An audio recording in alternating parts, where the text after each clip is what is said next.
Yeah, Tyson, Fury and Queensberry have signed a long-term deal with ESPN. They will be Tyson's exclusive broadcasters in the States. They have a platform of just nearly 3 million subscribers on ESPN Plus and ESPN.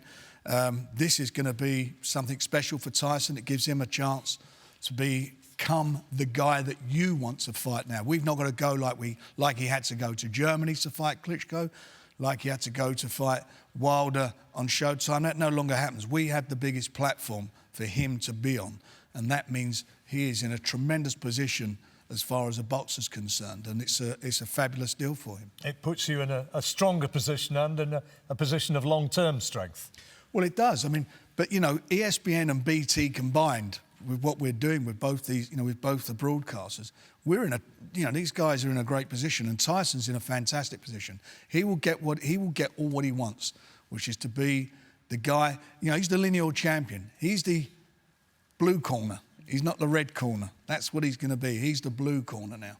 And before we welcome the big fella up onto stage, actually in world terms now, how do you see Tyson Fury's position in stance? How important a player now in the world heavyweight division is he? Is he, in your eyes, number one? I think in most people he's number one. You look at the social media, most people think he's the number one heavyweight out there. He's the heavyweight that steps up to the plate. He's done it. He goes to the other guy's backyard. He can't do no more than he does. And he's getting the respect from the public for it, certainly from the British public. And also, it must be said, from the Americans now, because ESPN have gone and put themselves, you know, on the block here. They've said, we want this guy. This is the guy we want to get behind. So, as I say, two great broadcasters, BT pushing out the boat here and also in the States. He's in a fantastic position, where he should be, because he is the number one lineal champion. He's the lineal champion. And it's not a belt, as some promoters said. Lineal, there's not a lineal belt. It's the guy that, from history, he's the guy that beat the guy that beat the guy that beat the guy. That's what he is. He's the number one. Well, let's waste no more time in welcoming him up to the stage. Tyson Fury, lineal champion of the world, is going to join myself and Frank here, and we'll discuss exactly what this agreement and what the immediate future is going to bring for him. And here he comes. Is this mic working? No? We've got you. Good afternoon, everybody. Gypsy King's back on stage. John, how are we? Tyson, good to see you. Frank, cheers, how mate. You doing, man? Oh. All right, Bill, Nathan, the boys. Well, Tyson, first off, you're clearly in great shape. I can't remember being better. Are these mics even working? It's working. It's working. Can everybody hear me? Or is it just my voice that can hear? No, we can. Yeah, I feel good, John. Feel good. Trained right through the Christmas and New Year, and ever since. I've got like a habit of training every day, and keeps me well, keeps me fit and in shape, and get paid to do it, so it's not a bad old job, really. So just explain then, from your perspective, what this ESPN deal means for you. My grip of it, which is not a very clever one, but my gist of it all is ESPN are the biggest sporting network in the world, combined with BT Sports. So I'll have dual viewers from America and the UK. And it gives me an opportunity to fight on the biggest broadcasting network in the world and be shown to the most people, and to be able to be in a position to make the biggest and best fights possible and not be an opponent. They have to come to the Tyson Fury show now, because I've got my own platform in America and UK. So it puts me right on top where I should be. And now they're going to have to come through me. Well, let's move on to the big question, I guess, that everybody watching this and following boxing is going to want to know. We've talked a lot about Deontay Wilder. We all remember that extraordinary fight on December the 2nd when you produced just the most amazing performance. But, Frank, what about the rematch? Well, Tyson wants it. We all want it, and we've got to make it happen. It's a different situation now. Showtime's not the only game in town. It's changed dramatically, so it's up to us now to sit down and try and get it over the line. And from your perspective, I mean, how much do you want the guy in the ring again? Listen, if I didn't want to fight him, I wouldn't have took it in the first place. As far as I'm concerned, the fight is more makeable now than ever, because we have the biggest boys in the game behind us. And I'm only a fighter. I can only fight who they put in front of me. I want the biggest fights, the Joshuas, the Wilders of the world, and everybody else out there too. He'll be watching. He'll be watching this, you can be sure of that. Well, if you're watching, Deontay, I'm coming for you, baby! For again, and this time you can't rip me off. Well, it's... How soon, Frank, in realistic terms, can we see that happening? I mean, we're talking of Tyson being back in the ring, maybe in the next 2 or 3 months. We want him out as soon as possible. Obviously, the talks will continue, but he's not going to sit around waiting. We will get him out. Tyson needs to fight. It's what he's training all the time for. He wants to be active, and he wants to become a big star. You know, this ESPN situation for him is probably one of the biggest things to happen to a British sportsman. The platform he's now got is huge. 3 million, as I said earlier, 3 million subscribers. That's bigger than anyone gets seen. Any fighters get seen in the States. You know, certainly a British fighter, and it's something special. So, the name of the game: get out there, be busy, let the American public as well as the British public see him, and get these belts. That's what it's all about. This deal. So, his next fight, are we talking about it being in America or being over here? Well, we will see what happens. That's what we're working on at the moment. It probably looks like being in America, but anything can happen, as we all know, because this time 10 days ago or a week ago, we weren't even talking about ESPN. So lots of things happen in boxing. But this is a good thing for Tyson, and it's now up to us to go out there and make sure the fights that he craves and wants, we deliver. Tyson, how much did that Wilder fight actually mean to you when you look back at it? So I trained hard for the fight. It was what I wanted. I asked Frank to get me the Wilder fight after 2 combat fights. Everybody in my team said it's a bad idea. But me and... I spoke to Billy Joe and he said it's a dare to be great move. He said I thought because... it was a good move for you. Yeah. It was a dare to be great move because who'd have thought after only 2 fights, low-level opposition, one was a comeback blow away and one was to get a few rounds in, that I could have come back on that level and did what I did. Not many people. And I dared to be great and I come out the other side smelling the roses.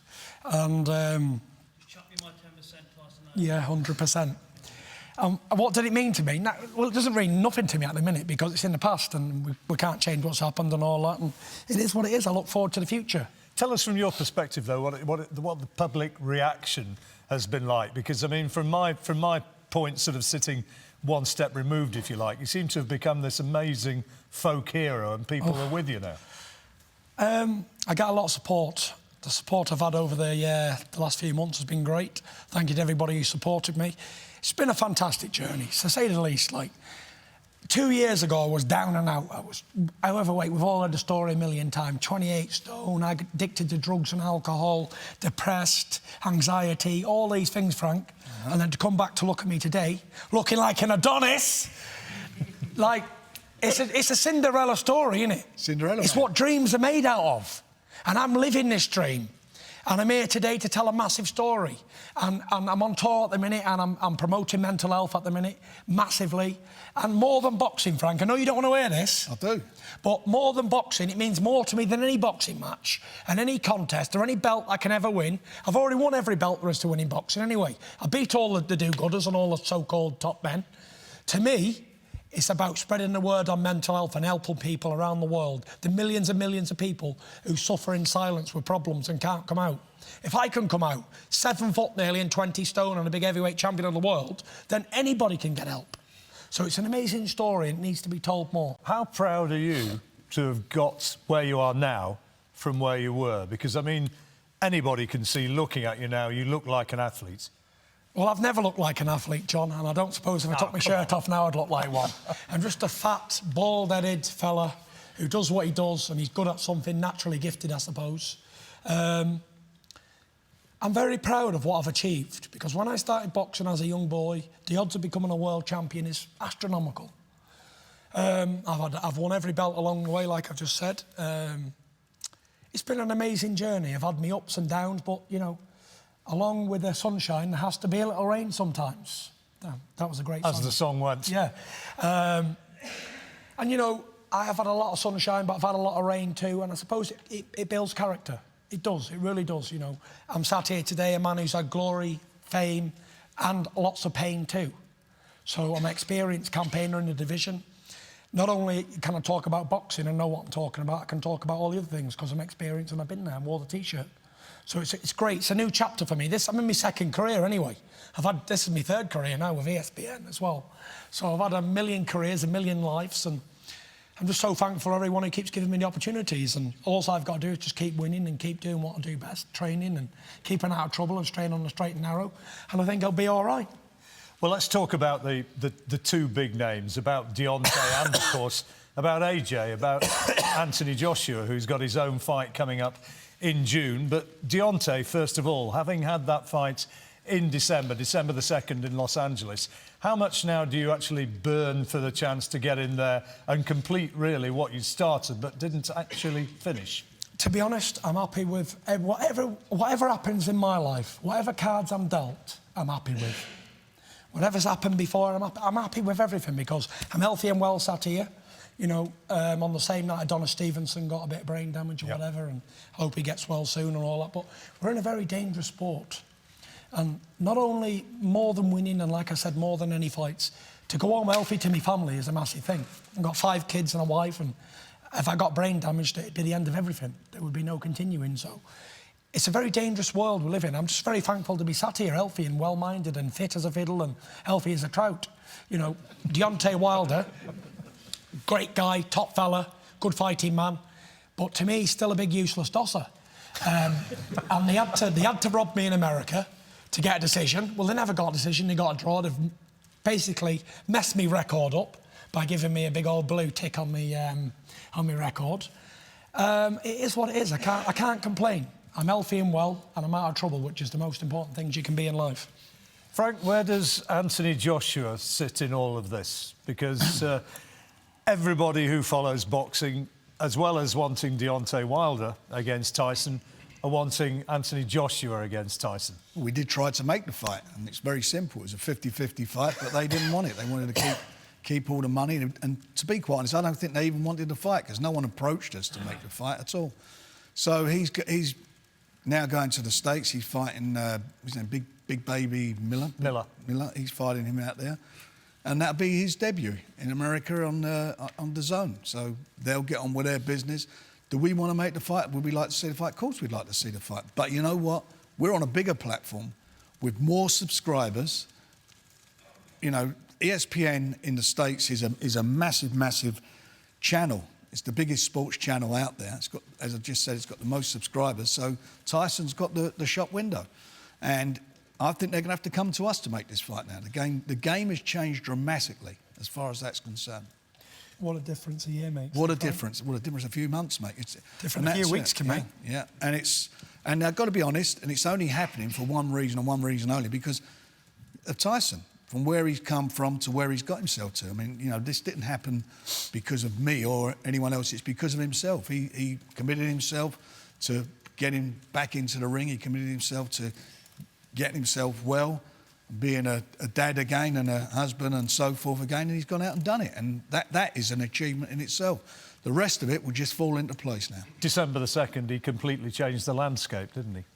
I think, well, he did. There's no doubt about that. But for me, I've always, you know, I felt when he fought Derek Chisora the second time, I really thought Derek Chisora was going to beat him, and he took Derek to score. Come on, Frank, show some respect. No, I am. For a chin, he was coming off a good run of fights, and he's struck. Well, look what he's done with Dillian Whyte. He only lost, but he got stops, and it was nothing. He was winning the fight. But the fact of the matter is, you took him to score, and that for me, you know, I've become a massive convert that night. And I said that night to you, you'll beat Klitschko, which you went out and did in the other guy's backyard. But you make things happen, and you've made this happen, and it's all credit to you.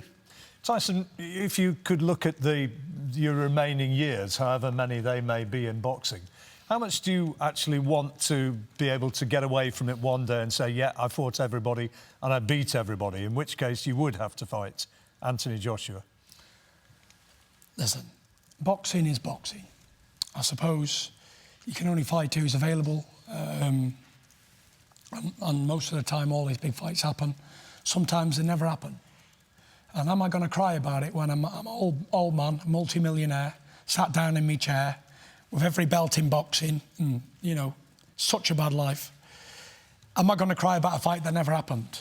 No. Not interested. Whatever fights happen, Frank's the promoter. Frank. Do you know, I was just on the phone with Max Kellerman, yeah? And he said something to me that was very, very, very true. He said, there's expectations and then there's deliverance. Correct. So I can expect all these big fights to happen. Now we're with Frank and ESPN and Top Rank, just so many big names combined. If you look over there, all the names are there, and them three people are going to control boxing, as far as I'm concerned.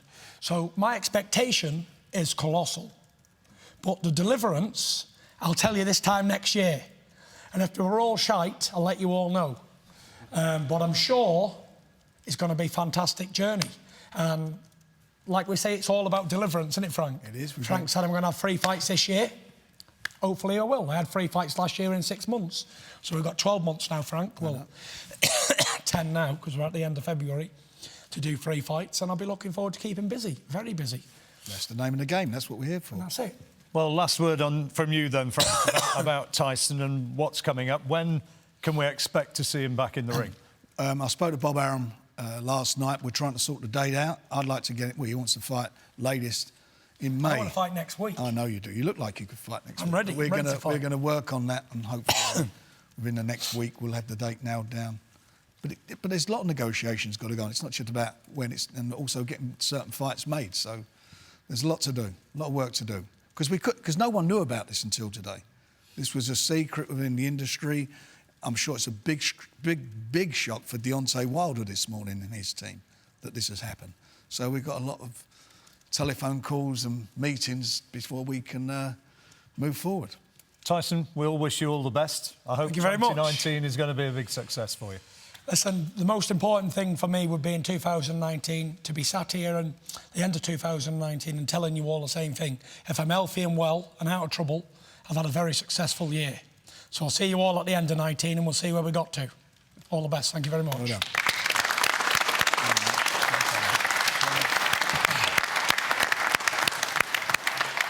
Cheers, John. Cheers. Take care. See you all on the other side. Tyson in great form as ever. And